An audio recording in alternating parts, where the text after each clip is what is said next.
Mouans-Sartoux, dans les Alpes-Maritimes, assure depuis les années 50 son service de l'eau en régie, pour la plus grande satisfaction de ses habitantes et de ses habitants.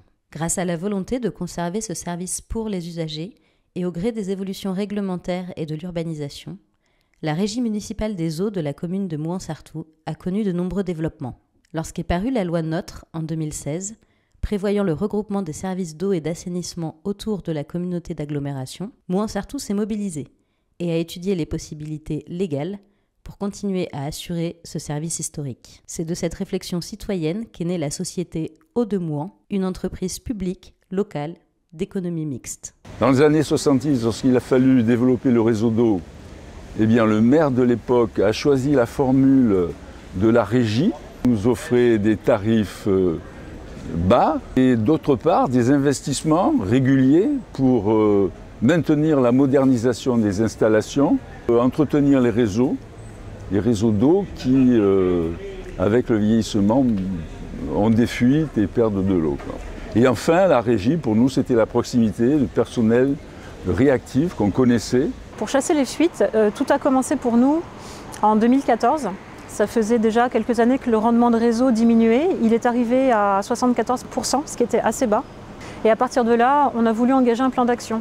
Une des premières choses qu'on s'est attaché à faire, c'était déjà de s'assurer qu'on connaissait bien notre système de distribution d'eau potable. Donc il y a eu des compteurs qui ont été posés, il y a eu des secteurs qui ont été définis. Ces secteurs, on les a étudiés, on a regardé les volumes qui étaient mis en distribution dans ces différents secteurs. Ça a été la première chose à faire pour se rendre compte des endroits où on allait devoir chercher des fuites. Ensuite, la deuxième action qu'on a lancée, ça a été d'essayer de comprendre pour quelles raisons est-ce que notre réseau avait des fuites. Et en étudiant les différents endroits où on était amené à faire des réparations, on s'est aperçu que, contrairement à ce que l'on pense, ce ne sont pas les réseaux qui perdent le plus, mais c'est plutôt 85% de nos fuites, en tout cas, sont sur nos branchements d'eau potable, donc sur les installations individuelles. Donc c'est allé jusqu'à faire vraiment de la recherche branchement par branchement. On s'est attaché à faire vraiment une réhabilitation complète du branchement, de façon à ce qu'on n'ait plus besoin d'y retourner ensuite. Lorsqu'on a mis en place ces actions, au bout de 4 ans, on a réussi à redresser le rendement à hauteur de 85%, qui est la moyenne nationale. Ça correspond à une division par 2 des volumes perdus chaque année. Aujourd'hui, donc en 2024, le rendement de réseau a atteint les 92%. Et les fuites ont été divisées par 4. Investissement économique, investissement humain, parce qu'il a fallu acquérir dans chacun des domaines d'activité de la régie une compétence de haut niveau, un savoir-faire. Et d'autre part, la régie correspondait exactement à nos besoins, elle nous donnait toute satisfaction, puisque c'est nous qui l'avions programmée. Elle nous offrait des tarifs bas, avec une tarification progressive pour les hauts consommateurs d'eau. Depuis 1995, il y a une tarification un peu particulière qui a été mise en œuvre, puisqu'elle est à la fois progressive et à la fois saisonnière. Saisonnière parce qu'en été, quand la ressource est plus rare, l'eau coûte plus cher qu'en hiver. Et progressive parce que plus on va consommer d'eau et plus le tarif au mètre cube va être cher, va être important. Ceci est en lien avec le fait qu'on a sur Mouans-Sartoux des propriétés qui ont des consommations qui vont bien au-delà des consommations essentielles, qu'on va considérer comme des consommations de luxe. Et on a donc souhaité faire porter sur ces consommations-là la collecte de recettes et les investissements qui sont en faveur de l'eau et de l'assainissement. Lorsque nous avons appris que la loi a transféré les compétences eau et assainissement à l'intercommunalité et que donc on perdait notre régie et que donc on perdait la maîtrise de l'eau, pour nous les Moinsois, ça a été comme un coup de massue. La loi NOTRe nous impose un transfert de cette compétence à la communauté d'agglomération. Alors on a essayé de réfléchir, d'établir un mode de gestion qui serait tout à fait conforme à la loi, mais tout en préservant la gouvernance à l'échelle de la commune. C'était vraiment la volonté forte, parce qu'il y a donc un attachement historique, presque je dirais charnel, à la gestion de l'eau à l'échelle communale. Quand on a appris qu'il fallait abandonner la régie telle qu'on la connaissait et passer à un système avec une part privée, il s'est monté la société d'action simplifiée. Il a été fait appel à des citoyens qui voulaient s'engager et prendre part à cette gestion de l'eau. Moi, ça m'a paru en fait une opportunité de protéger l'eau sur Mouans-Sartoux, que ça ne devienne pas une part privée pour faire de l'argent. Ce sont des monceaux qui sont constitués en SAS et qui ont chacun une part, une ou des actions, jusqu'à 12 actions maximum, pour que personne puisse prendre la main sur la SAS et participer à la bonne gestion de l'eau sur Montsartou.